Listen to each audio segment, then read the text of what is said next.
welcome to No Question About That. Today with Adam. How's it going, Adam? I'm excited. It's an exciting weekend. It's not the dreaded derby to me. I'm really looking forward to it. Yeah, you checked down Trump's list for tariffs. You saw Australia on there and you were like, yes, get in. It's nice to feel included. I think we sometimes try to imitate countries like the one you live in. Yeah, it's nice to be included. I know they had the island that is, they included, I don't know if you saw this, but Trump's list of islands included the one that is full of penguins only. Yeah. So everyone is getting a shot here. So good times.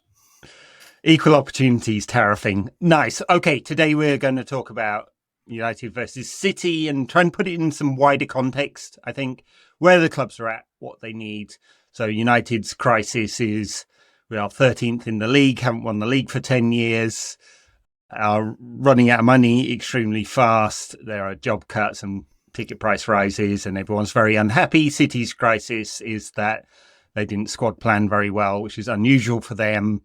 And so a mini injury crisis has hit them really hard and they could get fined, dock points, relegated, sent into the fucking sun, as should be the case when the Premier League Commission finally gives us a verdict, which could be imminent. So, yeah, that's the wider context. So what are your thoughts on where the clubs are at? You know, it dawned on me when you were saying that. I don't think we've ever had, we had the first derby. I don't think City were in the state they're in now in the first derby of the season. I don't think we've had a derby where both clubs have been in such crises of their own. They're completely different. But I think there's always been a one club prevailing over the other on the pitch in how they're performing. And right now, both clubs are in their own versions of hell.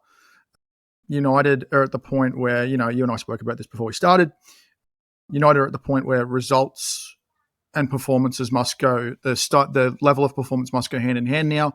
We won't be taking honourable losses will no longer be accepted. We saw that post-Forest and the reaction to that, and it's more than fair, considering the disaster of the season. Then in City have the charges lingering over their head. We're in the end game of that, I hope. I hope April is the month where we finally learn their fate and what the immediate future looks like.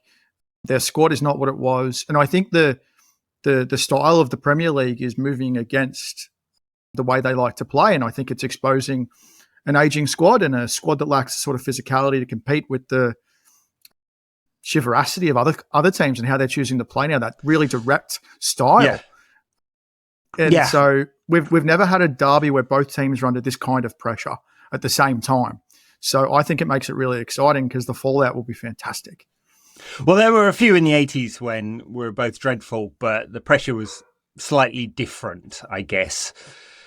Yeah, City, let's talk about City on the pitch first a little bit. I just thought they've made some squad planning mistakes, really, and that's one of the things that's contributed. Obviously, Rodri, Stones, a few other key players have spent significant amounts of time injured this season. It's impacted the way they play, but it's like they didn't plan for it. They definitely should have planned for Kevin De Bruyne. They don't have an alternative to Kevin De Bruyne. It was Alvarez, who's gone to Atletico Madrid. They let him go for a lot of money without bringing someone else in, really. Some pretty poor planning there. There was never anybody in the City squad that could cover for Rodri, and we've seen that. They've gone through a whole bunch of players now, including a bunch of kids. None of it's worked. Well, I think that's the essential problem. The bit about the style is interesting because it is certainly contributing at their weakest moment to teams being able to play against them in the most effective manner, right? So the Premier League has gone to something that looks a bit more like Bundesliga, but steroids, right? More mid-block teams, more counter-pressing, more transitional football, but it's just more aggressive than the Bundesliga and better quality players and more physical players. We went through the period of going from direct football to something that looked like it was copying City, if not exactly that, to being something a bit different now. I think with a greater variety of styles as well, which is interesting. But the thing that Pep keeps talking about which he's dead right on, and he probably should just shut the fuck up, but is that they cannot cope with transitional football. But they just don't know how to do it. They haven't changed their way of playing at all. No, it's interesting, and it makes you wonder, in terms of squad building, is it floor of squad building, is it floor of system, or is it both? And it's not something we're used to with them. It's this, they just can't handle this absorbing other team styles, attacks, and then exploding back on them with such sheer speed, and they can't handle it. Cannot handle it. Never seen a City team defend this badly, and I think that ball possession and domination of the ball has helped them reduce that in previous times. It just doesn't hold up now.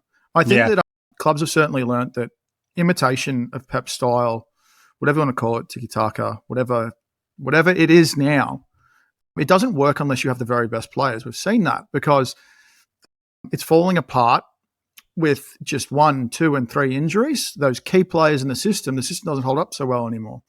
And I think that other teams have tried. We've seen teams who have got promoted, for example, who have played that same style in the Championship completely fail in the Premier League because they don't have the same quality of player.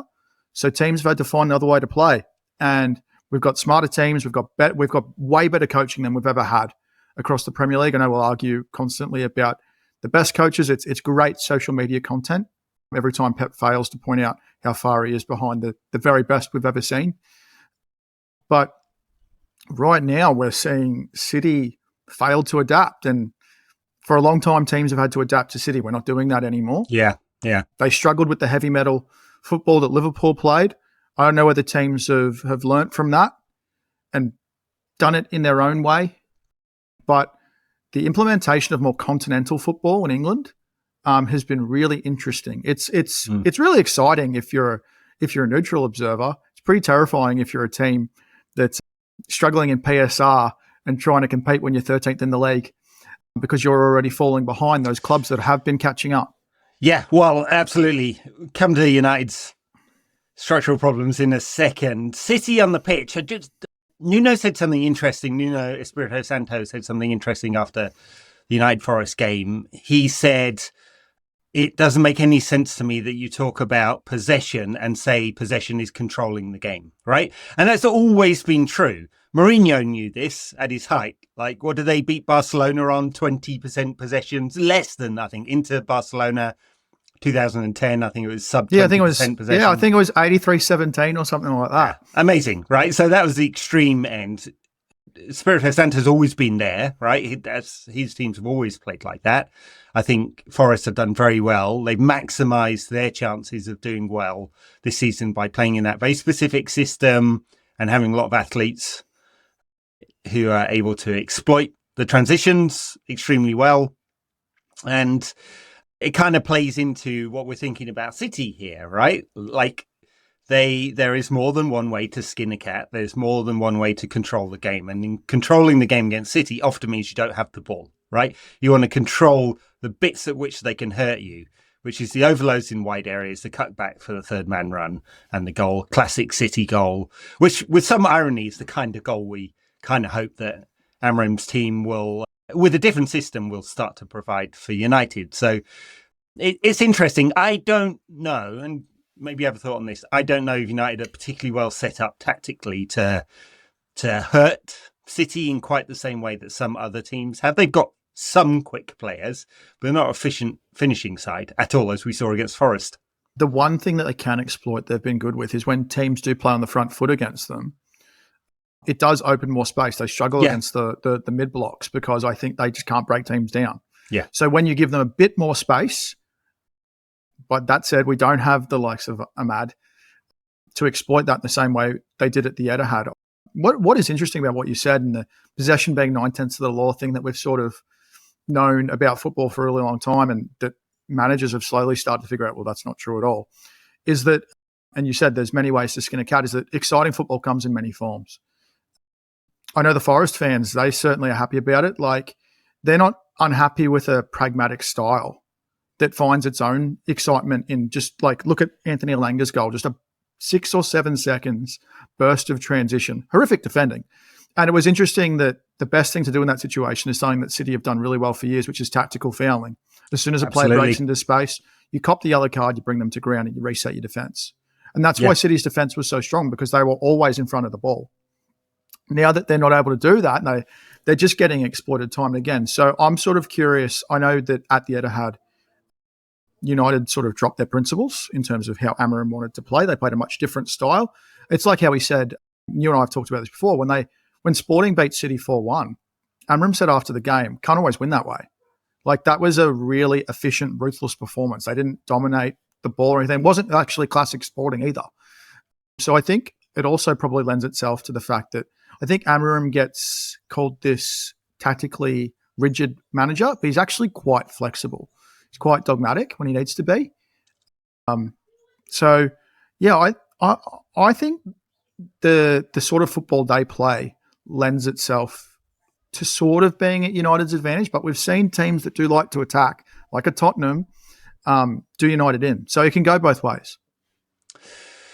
Yeah, absolutely. I agree with you on Amorim. I think he's actually quite flexible. He's flexible within a fairly rigid framework, which is your 3-4-3. He rejects that as a conversation, as we've discussed before. He thinks it's about principles. But within that framework, there's a lot of flexibility, but he's trying to get players to do certain things in certain parts of the pitch. A player who took a lot of criticism on board after the Forest defeat was Alejandro Garnacho. I think you were leading the charge there. No, I'm kidding. From a level-headed point of view. Yeah, he deserved criticism because every time he got the ball, he tried to cut inside and shoot. And, like, if you're a one-trick pony, like, at least change it up sometimes. And he just didn't do it well either. But he said afterwards he needs to improve his finishing, his passing, his running, and his defending. And fortunately, he said, and he's improving on all of those things. But this is about the principles. Like, this is about the things that Amorim, like, says you absolutely have to do for me. And within that, there's room for different types of players, which is why I've always sought this kind of notion that, well, there's 7 players who definitely can't play in a 3-4-3, or we've never played 3-4-3 at United before, so we've got to ship all these players out, was kind of nonsense.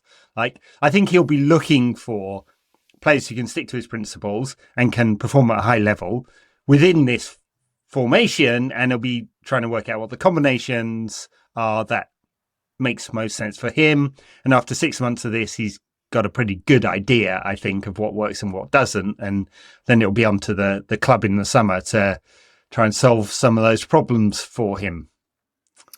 Yeah, well, I'll jump on to Garnacho in a second, but my thing with the system has always been, don't worry about the formation. Formation is just so you can display it on something before the game.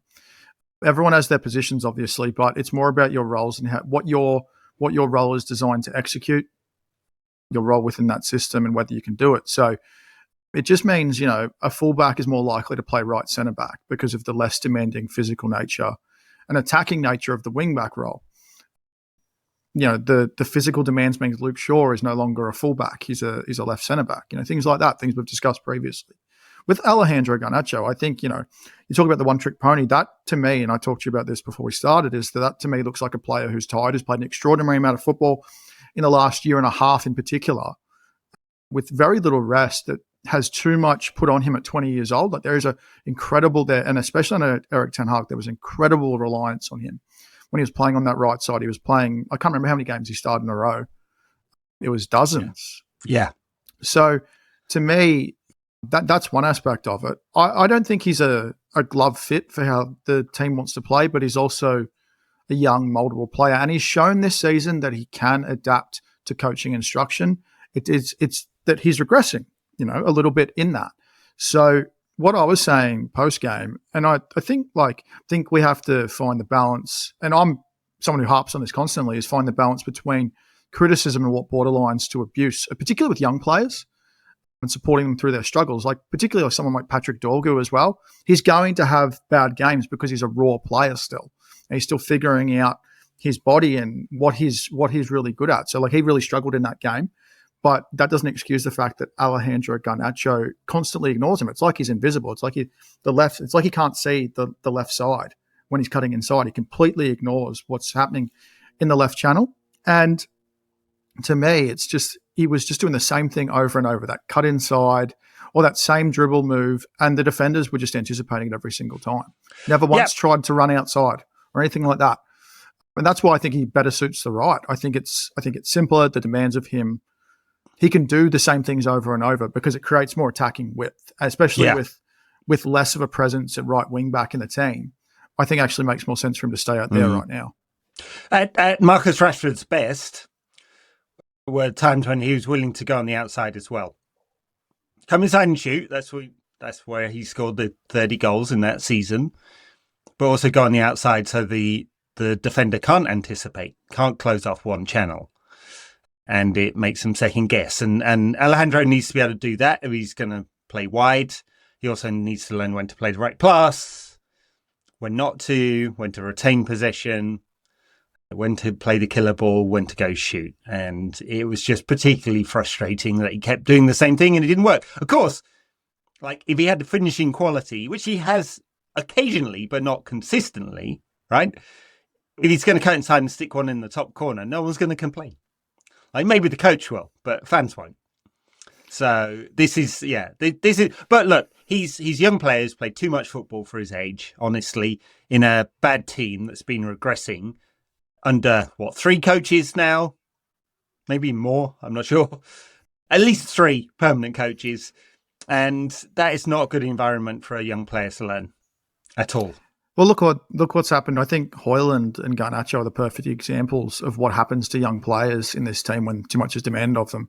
They should be in secondary roles, but they're being asked to be primary roles because of the lack of options. And I think one thing, what you were saying about Rashford and willing to go outside, that's showing a level of sacrifice that you're not putting what you want to do first. That opens up other options for people to run through the middle for those cutbacks. When you're cutting inside, all of a sudden, that's why one of the reasons that Højlund doesn't get as much of the ball funneled through to him, because the players generally that have played outside of him, they want to cut inside and shoot. They don't want to cut inside and pass. So, Højlund's got problems of his own, obviously, but it's everyone needs to chill. Everyone needs to chill. Keep it. Yeah. Get to the summer. Unfortunately, we're going to have a couple of years of this. It's not just get to the summer because, Amorim went on a kind of rambly discussion thing where he was saying, I can't make them challenge next year. I can't say we're going to challenge next year. He was asked about 2028 and whether United could win the Premier League by then.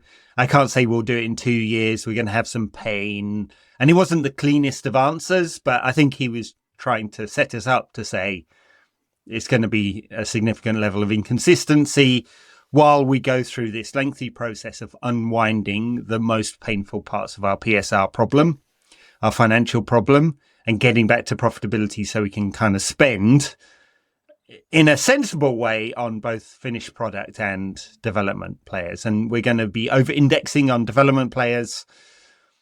And that's going to produce inconsistency, both in the players and the team. And we're just going to have to live with that. All right. Off the pitch. Almost as juicy as on it, isn't it? Like, going completely different directions in financial terms, these clubs. United have, I think in theory they posted record revenues last year. Doesn't really mean anything. Their profitability was zero, less than zero, negative. They post really high EBITDA figures on the finance show. Talked about that with Jamie, exactly what that does and doesn't mean. United's problem is like football spending has been terrible. And the business model off the pitch does not stack up anymore because they're not driving those revenues from broadcast in the same way they were. They haven't been able to put ticket prices up. They are now doing that. You've seen the reaction. No one likes ticket prices going up, and sponsorships have flatlined for 6-7 years now. And partly difficult sponsorship environment, macro environment, and all of that. But also, who wants to sponsor a losing team, even if you have loads of reach?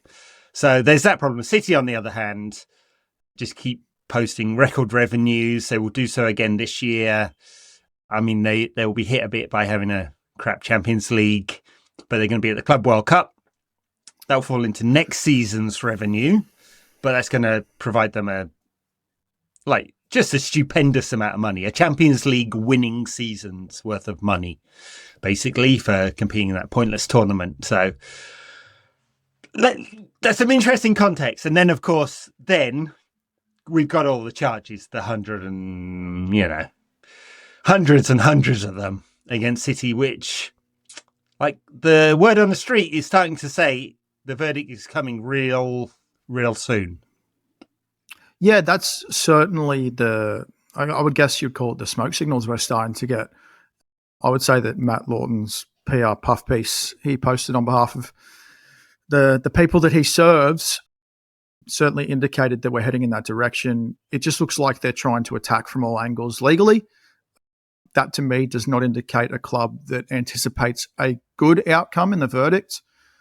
Otherwise, you don't need to attack clubs like, I know Arsenal were the headline in that piece, but they included Leicester and Everton and Southampton and Forest, which is kind of funny to me because what threat have they posed to City? This is a club just desperate to just attack. The thing that's always funny to me, I was saying to someone else, is that this could all have been shut down if they just produced that irrefutable evidence. Just show us what it is. We've heard about it for years now, but we've never even been briefed what it could be, which I find really interesting. It's like it doesn't exist. Just like the sponsorship money that was disguised equity funding. It's all there. Like there's a presentation that the City board presented that is publicly accessible that shows how they plan to disguise their revenue. There are emails that do that. It doesn't matter how they are obtained. They're now public record. It doesn't matter at all. Yeah. And they're included. They're included in the case. And Rui Pinto, for whatever you think of his reputation, tarnished and everything, he said that they're working with the Premier League. So we don't know if there's more information provided from that we haven't even seen yet. So I think if you're hoping for justice, you should be pretty optimistic right now. That's how I felt for a long time. I know you've probably felt the same. But it indicates to me that it's heading in the right direction, and hopefully it would have been great to get a derby win and the charges levelled at the same time. Can't always get what you want, but in the same month it'd be really nice. It's my birthday in a few weeks, an early birthday present. Wouldn't be unhappy about it. Look, prima facie, they are guilty as fuck, right? We've all read it. We've seen what was in the Spiegel article from a few years back. Rui Pinto's, the stuff that went into those pieces on it. We've read the presentations and the emails. Like, in the court of public opinion, they are guilty because they are guilty because they did these things. Now, they didn't even really argue when they went to UEFA. They tried to argue it was hacked and therefore it was illegal. UEFA made a mistake of not asking for additional documents. The Premier League have not made that mistake.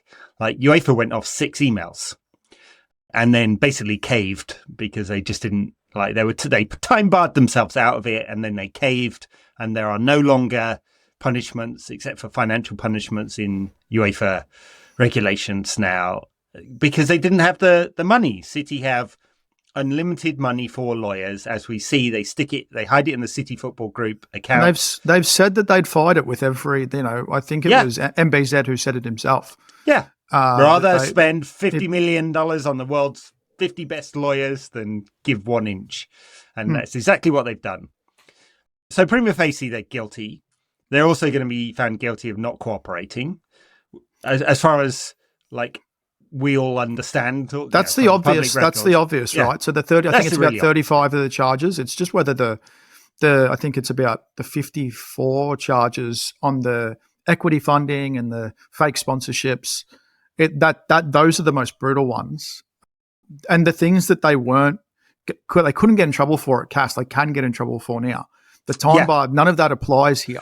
Doesn't apply. Also, hacked information doesn't matter. It's English law, right? It's fine. This is information. They're going to have to deny that it's real, which they're clearly not going to do. They're out of context. Remember, with those 6 emails, they argued last time that with only those emails, because UEFA didn't ask for more, that those emails were out of context and therefore couldn't paint a full picture. And that CAS outlined in their verdict that UEFA couldn't demonstratively prove that otherwise, though it appeared that way. So if you read the verdict, that's exactly what it says. Mm-hmm. But I think all we get now is when the City fan sends you that one screenshot of the one page where they've highlighted. I think it's not guilty, if I can remember. It's highlighted in yellow, but it's very clear they've read the verdict, I'm sure. Yeah. So what does it mean? We think, again, no particular information other than smart minds on the internet talking about that. We're going to get this in 2 stages, right? One is going to be a guilty, not guilty verdict on each of the charges. Some will be guilty, some won't be, or unproven, or whatever it's going to be. And then at some point later after that, we'll get a sentencing, at which point there'll be an appeal. Now, after that bit, I have no clue what's going to happen. Like, so imagine, let's just like hypothesize. They're found guilty on a whole bunch of the material stuff. So around, disguised equity funding, around the impact on FFP as a result of that, and on non-cooperation. Found guilty on a whole bunch. Maybe they're innocent on some others, and that'll be what Lawton and a bunch of their mates write in the headlines that they'd won. And they've beaten these charges. Just these ones. Just the 3, yeah. And there's a punishment, which is some form of points deduction per guilty verdict, within the framework of the Premier League rules and what it allows. And it allows pretty substantial, like, penalties that the committee or the commission, in this case, will be able to levy. And it's enough to relegate them this season and strip them of a bunch of titles in the past, and so on and so on and so on. And the kind of, the open bus top parade that Manchester United fans will be holding to celebrate City's relegation will happen, and all of that. I've got something prepared for social media planned when it goes down. Yeah, I've got something prepared. Very good. Very good. Yeah. So let's imagine all that happens. Then they appeal. What then? Right? Because I think there's a couple of dimensions of the kind of macro discussion that have happened. I think I mentioned this on the weekend pod. Like, so one is, it's really bad for English football if their champion, this last year's champion, one of their premier clubs, gets kicked out of the tournament for historical stuff. It looks really bad for the last 10 years of corrupt club winning stuff. This is a crisis for English football. And the other kind of flip side of that is it's a crisis if you don't punish that, right? So it's not good for the Premier League. But we're going to be in this limbo where City are going to take it to every court or commission or appeal route they possibly can, including the civil courts, right, as they have right throughout this process, in order to challenge every single bit. The legitimacy of the Premier League, legitimacy of the Commission, legitimacy of the punishment regime, and the verdict, and so on. So where are we then? We have a guilty club, presumably with years' worth of appeals left. I think the only thing that should matter in the immediate term for anyone is the verdict, because the immediate verdict, and it'll be in hundreds of pages. So something I wanted to mention as well is, like, journalists, I think the club gets the verdict 2 weeks before the public does.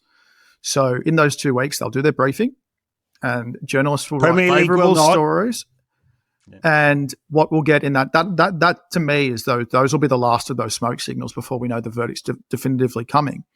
But the verdict will be written. Apparently, it's being written right now if it's not finished already. So it'll be in hundreds of pages. So when it's first released, it's going to take days to actually absorb what the verdict means. I know that the need for immediate reaction and stuff will be important. We'll make our jokes. I know I will.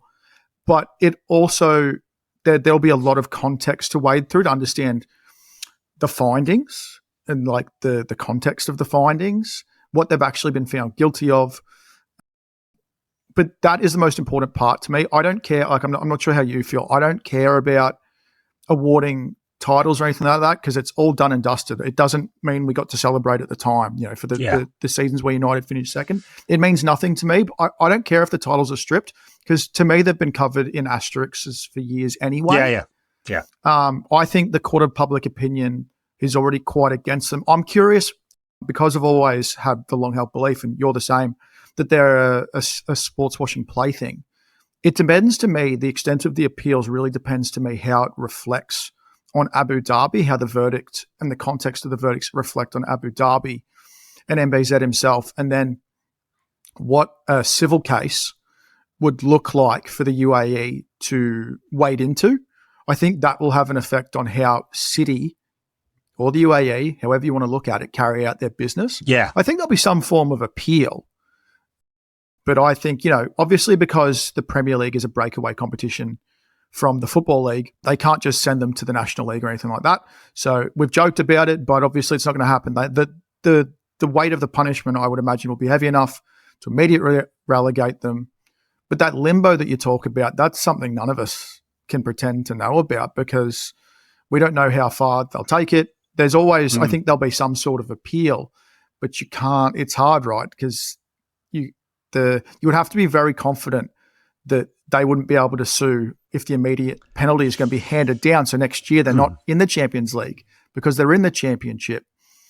And are the financial penalties heavy enough that they won't be able to pass PSR to get immediately back into Europe? There's things like that. Yeah. Yeah. But we'll They're see. Interesting, yeah. I mean, they took they took every part of this process to the High Court in England because there isn't really a discovery process in the same way that you get in US courts, right? So I wonder whether they'd have done the same thing if all the documents were laid all out there, right?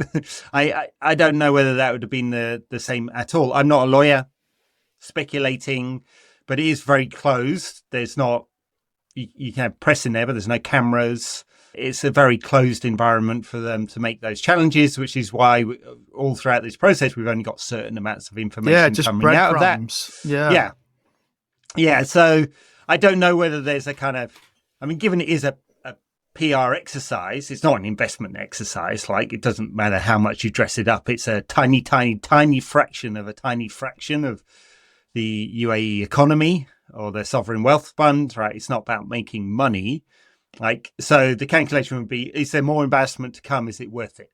Right, and that's exactly they sell off to Silver Lake for pennies on the dollar or whatever. One of their other investors, and just get rid. And City go back to they'll start again from being a mid-ranked side that don't have the advantage of all this stuff, and they'll go back to where they should be, right? And I think that'd be a perfectly good.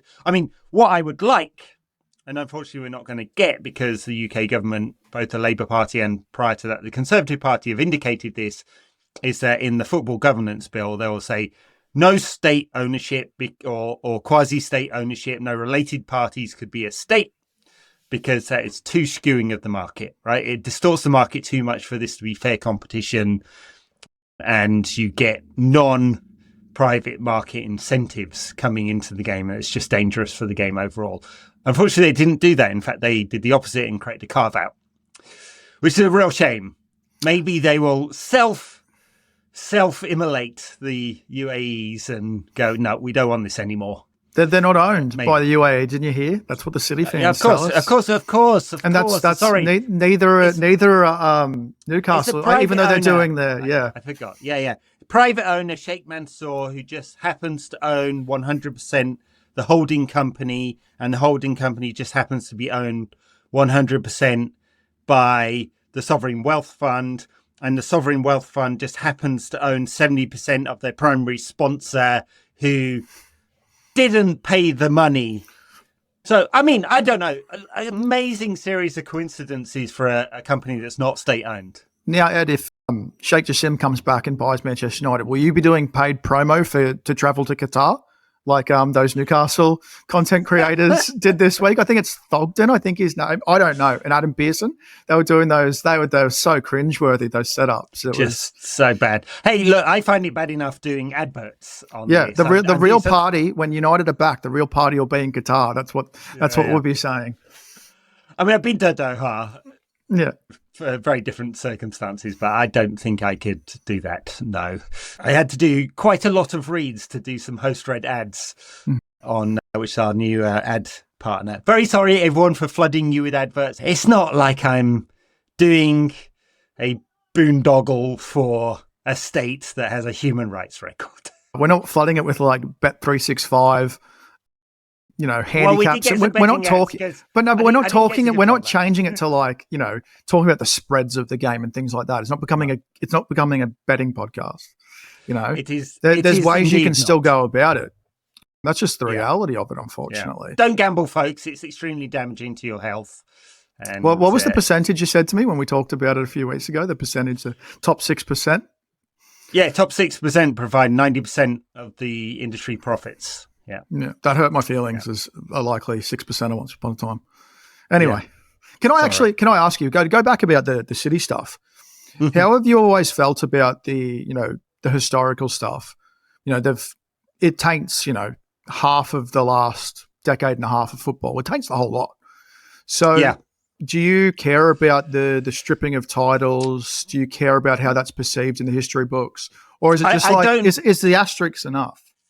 Yeah, I don't want, like in the Olympics where you get a drugs cheat, you pass it on to the silver medalist. And the theory there is that the drugs cheat couldn't have got the time they'd gotten without taking the drugs, and therefore they wouldn't have won the title anyway. And so you should pass it to the next best person. And it sort of works. What you do, you've robbed that person of celebrating in the stadium with their friends and their family and having the flag and listening to their anthem and all of that kind of stuff. And thinking in a football context, should United get another title from when we were second in 2018 or whenever it was, right? Like, it means nothing to me. I just think it should be crossed out.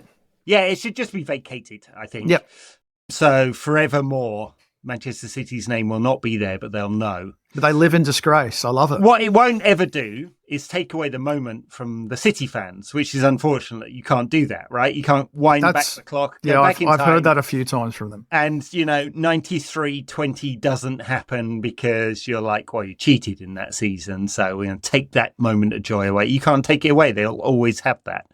And they will have to answer as to whether they think that they cheated to get there and whether it means anything to them or not.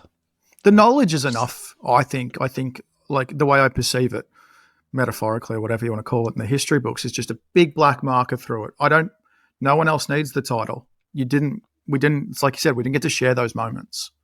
It doesn't mean anything. They have to live with that disgrace. I think that's the most important part. And that's why the two sides of the Premier League argument, they have to show they have teeth and that there is genuine regulation of the rules.